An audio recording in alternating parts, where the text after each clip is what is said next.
el caso Amatrella, que primero comenzó con la denuncia muy fuerte de un padre, un testimonio desgarrador, que tiene su hijo junto con su expareja viviendo en uno de los campos de esta presunta secta Amatrella cerca de la localidad de Altagracia.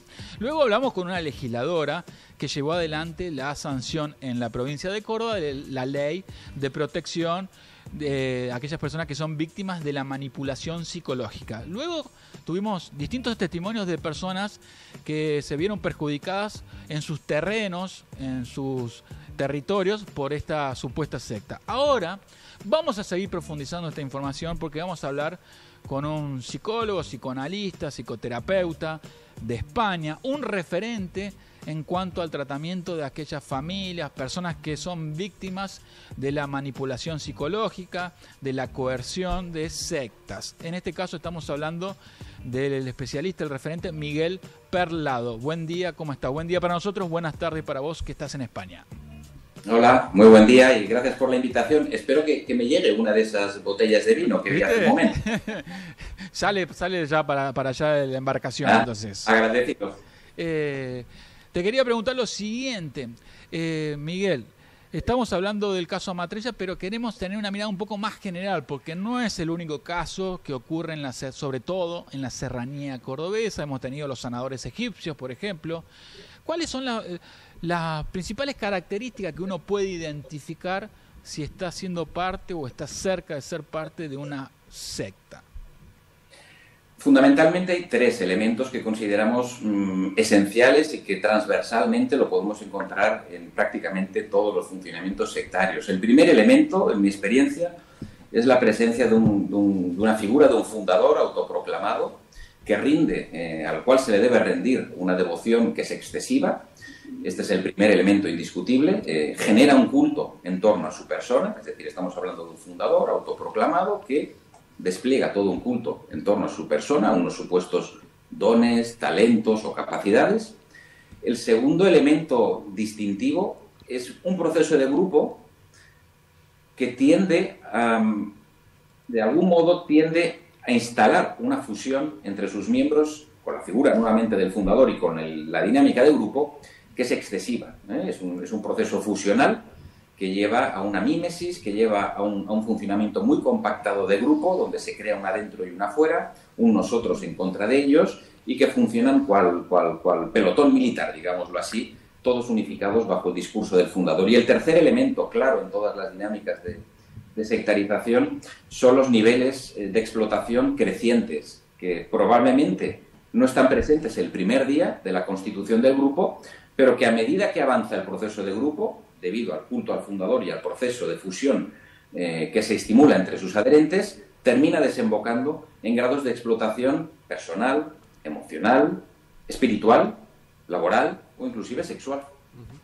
Miguel, ¿estás describiendo características comunes o de qué manera podemos reconocer el funcionamiento de una secta? ¿Hay contextos particulares, hay contextos, momentos sociohistóricos que faciliten, que promuevan una emergencia de sectas?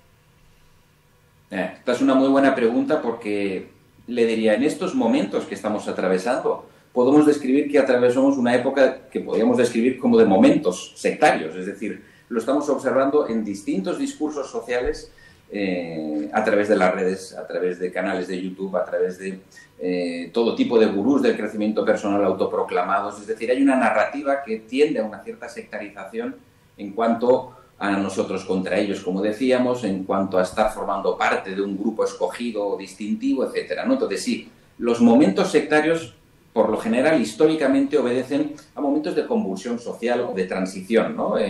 Momentos donde pueden haber sacudidas a nivel de la cultura o a nivel de la economía. Es decir, hay un sufrimiento social que es justamente el caldo de cultivo propicio para que emerjan estas propuestas, ¿no? Lo mismo que sucede a nivel individual.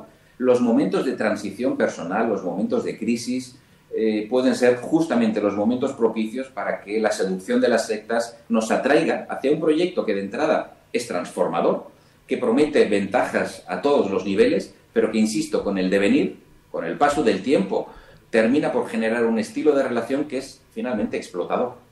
Miguel, ¿cómo le va? Gregorio Tatián lo saluda. Recién alguna punta tiró sobre esto, pero ¿qué influencia tienen la aparición de las redes sociales en la posibilidad de captación de gente, de sumar gente a sectas, de difundir este tipo de mensajes?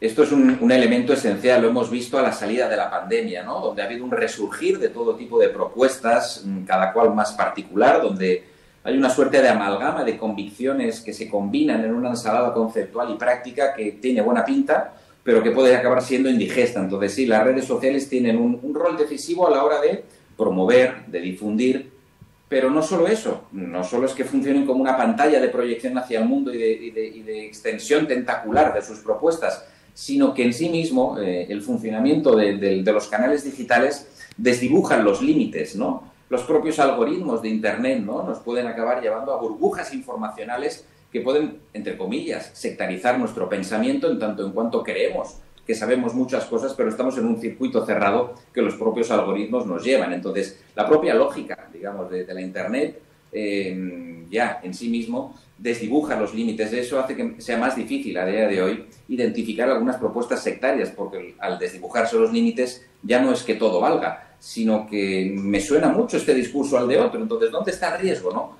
Minimiza la percepción de riesgo y, sobre todo, vulnerabiliza más a la población en el sentido de que estamos cada vez más infoxicados, nos tragamos todo sin pensamiento crítico y un filtro y nos creemos que por tener acceso a una cantidad ingente de información tenemos un conocimiento, y lo cierto es que lo que estamos observando entre muchos usuarios es un aplanamiento de la capacidad crítica, y esto las sectas lo aprovechan también, porque entonces ahí extienden sus propuestas. Evidentemente, en el caso de Amatrella, cuando empezó a funcionar en la Argentina, que es a inicios de los 90, lo digital no estaba tan extendido, ¿no? Pero hoy día sí, y también de eso hacen uso, ¿no?, como para decorar y para, de alguna forma, embellecer sus propuestas, ¿no? Miguel, lo llevo a un tramo de que usted ha manifestado el tema de cuando una persona es vulnerable o tiene alguna situación vulnerable, ¿cuál es el discurso para aquellos que nos están viendo, que nos están escuchando? ¿Cuál es el discurso que le hace ese líder espiritual para poder atraerlo? ¿Cómo uno, dentro de la vulnerabilidad, te das cuenta de que la otra persona en realidad no te quiere ayudar, sino te quiere persuadir para llevarte a ese determinado lugar? Porque me parece que hay diferentes palabras, diferentes acciones, diferentes paradigmas que te pueden llegar a advertir y alertar que esta persona no quiere tu bien, sino que lo que quiere es persuadirte y es lograr su fin.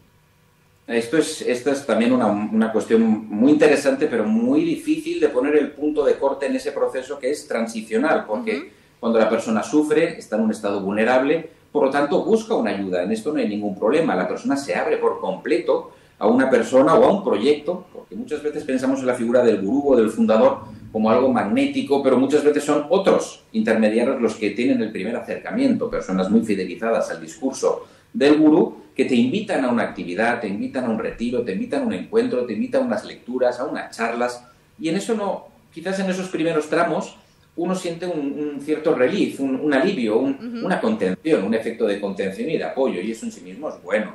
Qué duda cabe, estos grupos dan un sentido de pertenencia, de comunidad, de vinculación, de propósito y de sentido de la vida. Miguel, puede ser el hecho de no estás solo o te tenés que parecer a... Ayer lo estaba viendo y hay muchos discursos que dentro de tu grado de vulnerabilidad que te digan, te tenés que parecer a tal o cual. No te tenés que parecer a... Pero dentro de tu vulnerabilidad puede llegar a afectar y mucho. Me parece que va por ahí. No sé qué opinión tiene usted. Muchos de esos discursos van como por el lado de no te entendieron nunca y aquí vas a tener un lugar donde tú vas a poder expandirte. Tú tienes algo que los demás nunca vieron, pero nosotros ahora lo vemos en ti y tú nos lo vas a poder dar. O aquí te vamos a dar una vía de transformación donde el dolor se va a transformar en esperanza, donde no solo eso, sino que tú vas a formar parte de un proyecto trascendental y verás que las personas de fuera no te van a entender. Tú no escuches mucho, déjate fluir, sé todo corazón, no pienses, la mente es un obstáculo, tu ego es algo a combatir. Ese tipo de narrativas, claro, todas combinadas y dentro de un proceso orientado a seducir y atrapar, son las características de estos primeros momentos. Evidentemente, el primer movimiento no tiene que ver con aislarte y romperte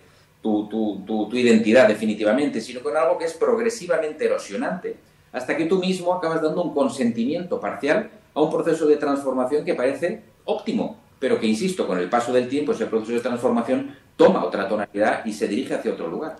Miguel, mencionabas a Amatrella, ¿no? Iniciada en la década del 90, donde los dirigentes o los gurúes mencionados son la española Rosa María Zamora Martín, alias Amura, y el cordobés, aparentemente doctor, Andrés Eugenio Torres Aliaga, alias Eleodor, que vendrían a ser sus nombres sagrados, sus nombres... ¿Qué experiencia tenés, qué información tenés respecto a este caso en particular? Esta mujer empezó trabajando durante un breve tiempo aquí en España como enfermera, y después de un tiempo como enfermera, como pasa en muchas de estas situaciones, por lo general, por crisis personales que tienen o crisis nerviosas, acceden a una suerte de terapia, de tratamiento, que entonces es como si hubieran descubierto una nueva realidad, una nueva interpretación de todo, y entonces ahí empieza a fraguarse un cierto sentido cuasi mesiánico, en el sentido de haber tenido acceso a unas informaciones, a unos conocimientos, que ahora su función y su llamado, porque así lo describió ella, le llamaron, ¿no? Y lo vio claro, todas las energías crísticas le dirigieron hacia la Argentina y hacia Córdoba, ¿no?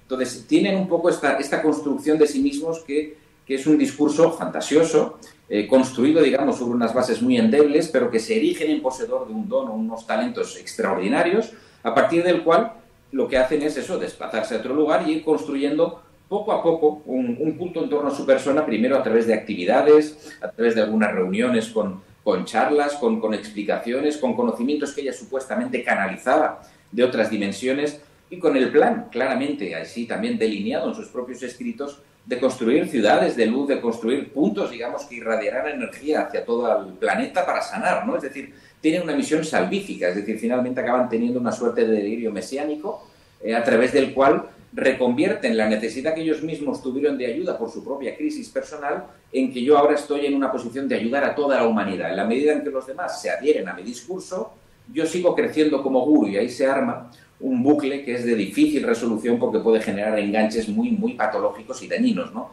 Pero el funcionamiento de esta mujer es bastante prototípico. Una mujer, insisto, que en su momento tiene una crisis, que la reinterpreta bajo una suerte de prácticas a las cuales accede, y a partir de ahí asegura, ¿no?, tener un canal directo con la energía crística y, por lo tanto, estar en una posición de poder instruir al resto de la humanidad y ayudarles a salir de esos lugares de limitación y llevarles a otra dimensión. De hecho, en esos términos mismos habla. Y no estamos hablando de que vayan a cometer un suicidio ni nada así, que muchas veces, cuando se habla de otras dimensiones o de cambiar de plano, uno piensa, ¿no?, en esos otros grandes grupos sectarios que cometieron. Muchas veces son cambios que implican una destrucción simbólica y una destrucción afectiva de las personas, hasta que finalmente quedan atrapadas en una dinámica de grupo en la cual sostienen el modus vivendi de estas personas, porque en definitiva acaban viviendo y parasitando de todos sus adherentes, de todos los devotos.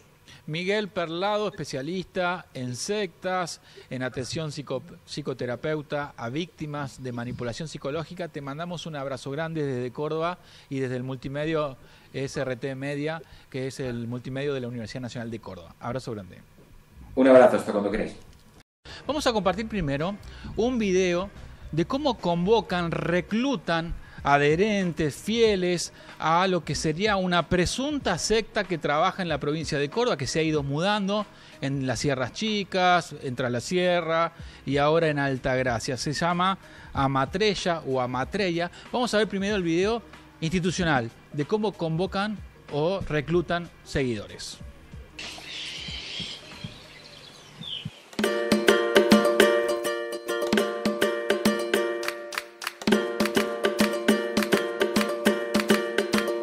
Con la conexión de tu alma, ahí te conectás y a través de lo que sentís, lo expresás. Saber lo que quiero hoy.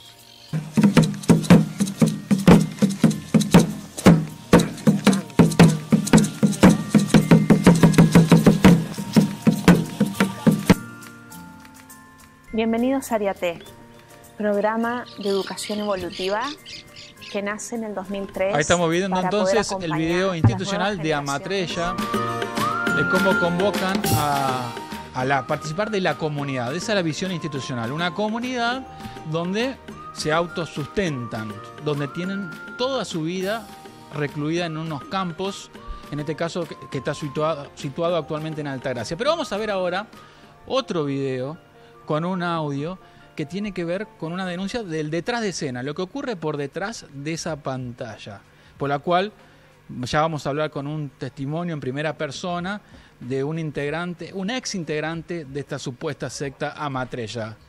Ya vamos a mostrar ese audio. Primero vamos a saludar entonces a LR, lo llamamos así para preservar su identidad y sobre todo la identidad de su hijo, que estaría siendo parte de esta secta y cuya pelea judicial de este padre es poder salvar a su hijo de esta supuesta secta Amatrella. ¿Cómo estás, LR? Buen día.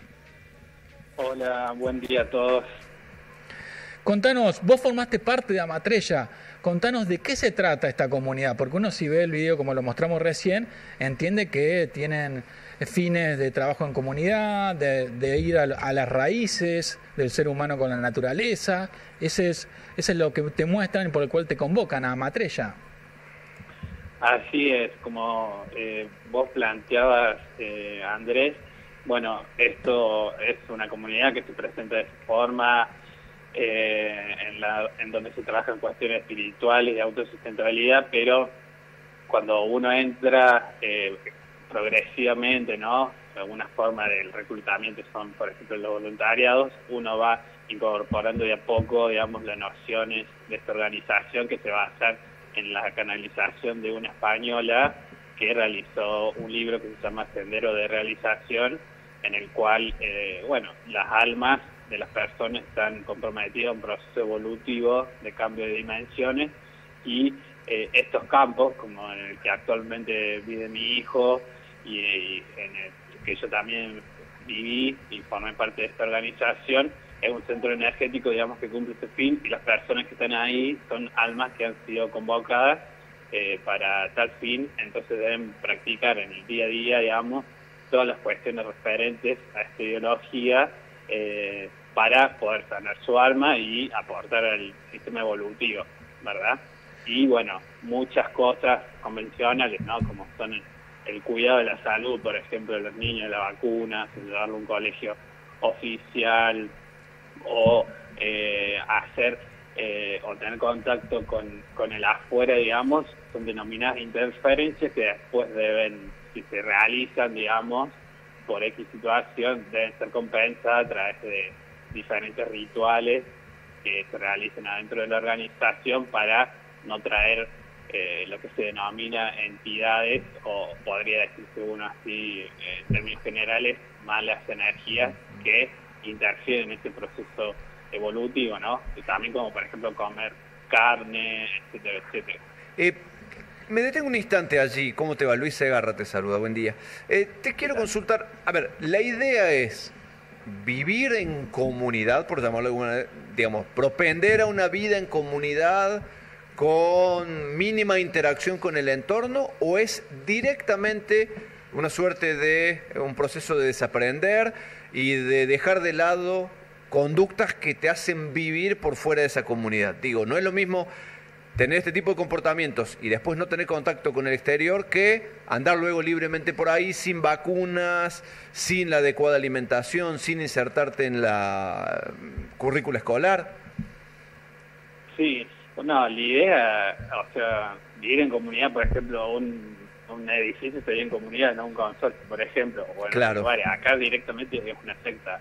Por ejemplo, mi hijo conmigo le gusta comer carne, él no se puede ir con 1 kilo de asado allá porque lo echan de su casa, porque está como infectando el proceso evolutivo.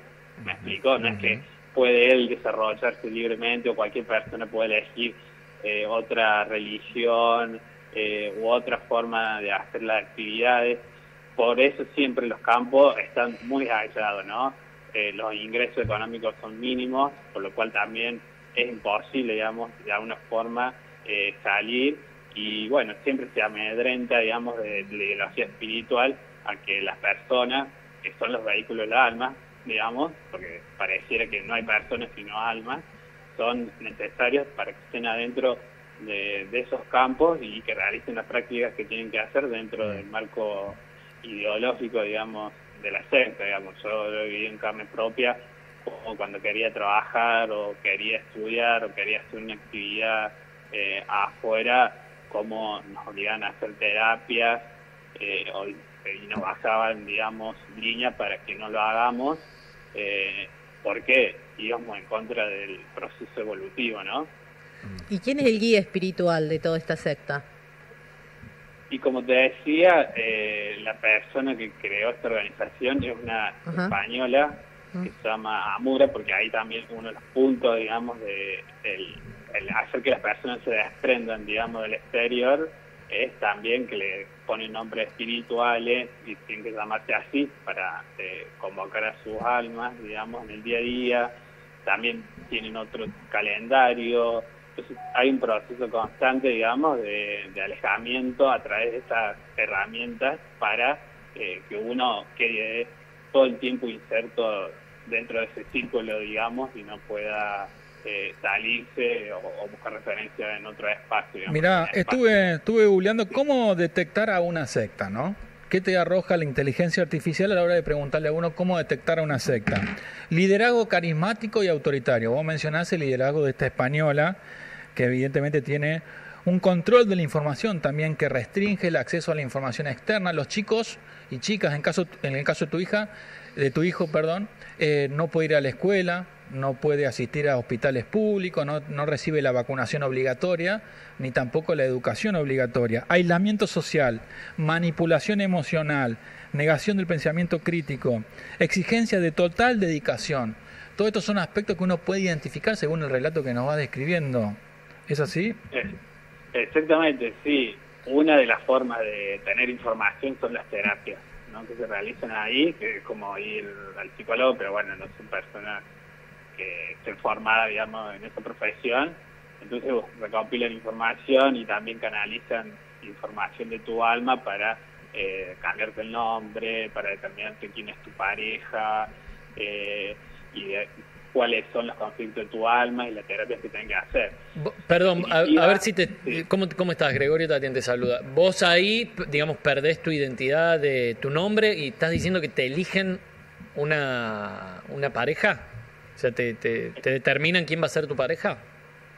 Exactamente, sí. Eligen quién es tu pareja complementaria, digamos. La persona esta como la española, como otros que son pocos, digamos, los que pueden canalizar información del cosmos, bueno, acceden a esa información y dicen, bueno, tu pareja complementaria, que es tu alma, ¿no? Porque tu vida ahora es como un suceso mínimo histórico del alma, entonces te determina, bueno, tu pareja complementaria es tal persona, ¿no? Independientemente de que después vos estés en pareja o no, pero obviamente que siempre se trabaja en eso, porque cuando una persona está en pareja y adentro o en familia es mucho más fácil que no tome decisiones individuales, ¿verdad? Y en el caso de mi hijo, sí va al colegio público, a diferencia de todos los otros niños que viven ahí, sí tiene la vacuna, pero porque yo vengo sosteniendo, impulsando toda esta cuestión, digamos, ¿no?, a través de una demanda judicial. Si yo estuviera ausente, todo eso no hubiese pasado, digamos.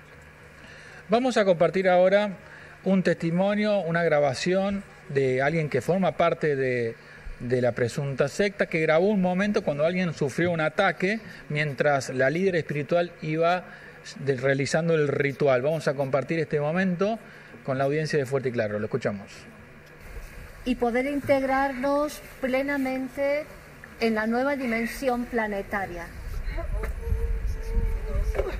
Vamos convocando para que aflore en nosotros mismos esa parte que permanece todavía retenida. Contanos, LR, qué va pasando mientras la española va realizando su ritual de guía espiritual. Y bueno, es algo común y corriente dentro de la organización, en la cual se hacen rituales y como todo se inserta en un proceso evolutivo, las almas de las personas se resisten a evolucionar y ocurren estas cosas, digamos, dentro de su pensamiento, ¿no? De tener como son entidades que atacan al alma de esta persona para que no evolucione, digamos. Entonces, a estar intervenida esa alma con entidades, cómo es, y estar dentro de ese ritual espiritual, emerge esto que es como una resistencia, ¿no? Pero bueno, obviamente tiene que ver con otras cuestiones de la salud mental, ¿no? Que es lo que genera el estar viviendo dentro de este tipo de organizaciones, sea adulto, sea menor, y es algo que se va construyendo y se va despersonalizando la persona a medida que pasa el tiempo, ¿no? Mientras más pasa el tiempo, es más es directamente proporcional. Ya hubo antecedentes de denuncias previas sobre este caso, sobre Amatrella, ¿no? También hubo intervención de Nadia Fernández, legisladora. ¿Podías contarnos un poquito esto? Sí, en el año 2010 aproximadamente, la Justicia de Familia de Altagracia le da en guarda a aproximadamente 11 niños a familias que vivían dentro de esta organización, las cuales algunos yo conozco, de estas personas. Y bueno, generaban la misma práctica, ¿no? De no llevar a los chicos al colegio, obligarlos a no comer lo que ellos querían, por ejemplo, carne, no lo vacunaban, lo obligaban a hacer rituales, le cambiaban el nombre, etcétera, etcétera. Y bueno, esto se dio a conocer a través de la Labor Interior, y luego de ello hubo una intervención y una denuncia del legislador Nadia Fernández, y el que no tuvo una resolución en cuanto a poner un parate a esta organización, pero sí ordenar la cuestión de los niños. Entonces eso incentivó una ley que actualmente es la única en Latinoamérica, que es de asistencia a víctimas de manipulación psicológica. Es que depende de asistencia a víctimas del delito. Buenos días, ¿cómo estás? Melissa te saluda. Te hago una consulta que tiene que ver con tu demanda. ¿Cómo es la relación con tu hijo? ¿Lo podés ver? ¿Cuál es el régimen de visitas? ¿Y cómo lo encontrás vos? ¿Lo sentís a él que está un poco angustiado por estar en esta situación? ¿Cuál es la relación con tu hijo? Bueno, sí, hice una demanda cuando me fui, porque sé a lo que se atienden las personas que se encuentran dentro de esta organización. La demanda fue en Cura Brochero, porque hay un campo en el que vivíamos, era de esa jurisdicción, pero era de esta organización. Y bueno, al día de hoy yo lo que pedí, bueno, era la oposición a que mi hijo permanezca en esta organización, sea en cualquier de los campos que sea, digamos, y cuidado personal.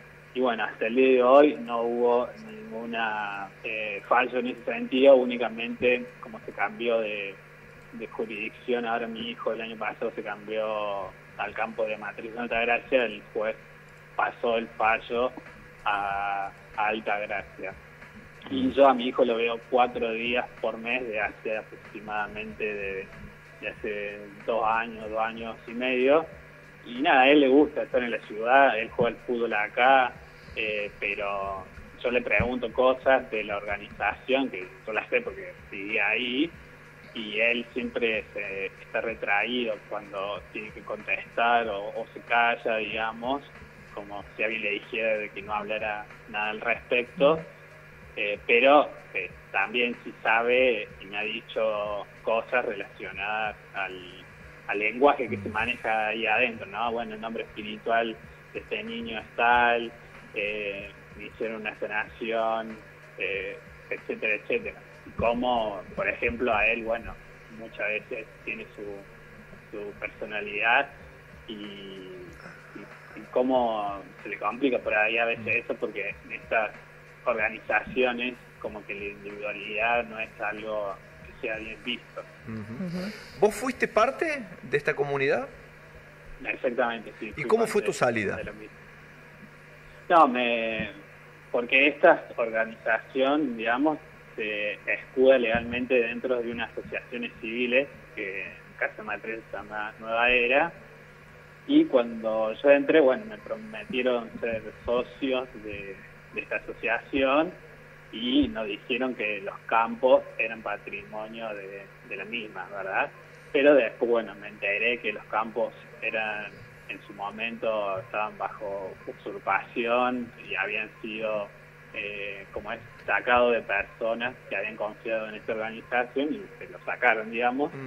Entonces yo no me quería exponer más a esta situación y también yo veía viendo que todo era horrible, digamos, en cuanto a no poder estudiar, no poder trabajar, los vínculos entre las personas, todo lo que prometían que era sanación y mejoramiento de un montón de cosas, en realidad iban empeorando, ¿no? Y es un bucle que te mantiene ahí, ¿no? De todo el tiempo estás en falta, y las terapias que ellos realizan son el vehículo que hace que uno esté ahí siempre en el lugar, ¿no? Entre otras cosas.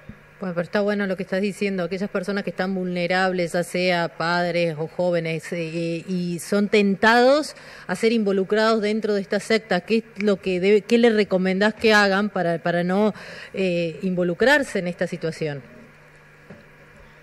Y bueno, es medio complicado, o sea, es un tema que también después de la pandemia, como que surgió bastante la cuestión de la salud mental. Si uno tiene algún inconveniente, es como que es necesario siempre ir con los profesionales. Y bueno, siempre creo que un espacio donde hay muchas personas y que es como una comunidad, una hermandad, tiene que reinar, por así decirlo, aspectos de la democracia, ¿no? El libre diálogo, la posibilidad uno de desarrollarse con lo que desea. Todo eso no encuentra un ataque, digamos. Creo que eso es un parámetro para determinar que no es un lugar sano. Pero aparte me parece que tiene aspectos muy valorables de Amatrella en su espiritualidad, que mucha gente busca, que es formar parte de un colectivo, de un grupo humano, tener vínculos sanos con la naturaleza. Y entonces uno, si se queda con ese aspecto, dice, bueno, está buenísimo lo de Amatrella, pero si empiezo a indagar y a profundizar con lo que vos me contás, de que perdés la identidad personal, no tenés vínculo con el afuera, no podés trabajar, no podés estudiar, no podés asistir a la salud obligatoria de un menor, ahí ya estamos tocando aspectos de ilegalidad. Y si le sumamos a eso el liderazgo espiritual autoritario de una mujer española, ahí ya entramos a un punto donde uno empieza a hilar fino y a vincularse a la definición de secta religiosa, no solamente a vínculo humano, colectivo, comunidad y demás, que uno diría, en Córdoba hay un montón y están buenísimos los trabajos que hacen, pero en este caso acá ya hay una diferencia porque profundiza sobre el trabajo de secta. Totalmente, sí, y aparte, digamos, este audio que mostraban recién, ¿no? De uno de los rituales, que es algo común y corriente, eso ya pasa cuando estás vos adentro, ¿me entendés?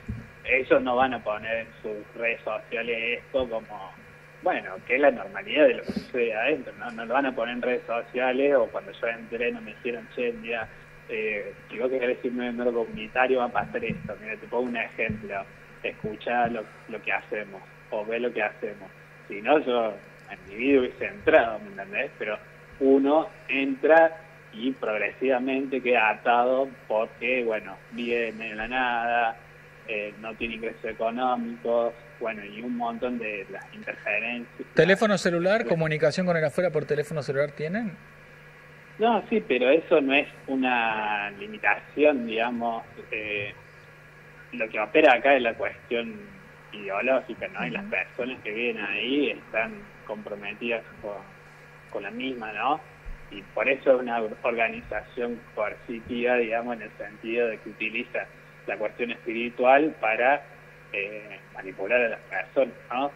Vos podés ir, venir, hablar por teléfono, pero eso lo hacía cuando estaba ahí, pero paralelamente pasaba todo esto, digamos, no es una cuestión de que no uno mismo, digamos, toma ese autoritarismo de esa organización, digamos, en su día a día, independientemente de que pueda salir, pueda hablar por teléfono, ¿me explico?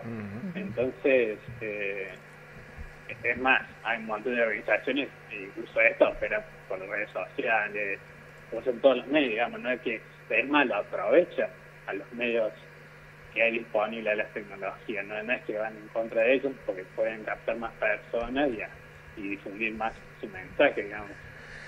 Te agradecemos mucho tu testimonio, esperemos que la justicia avance, también la CENAF en su intervención.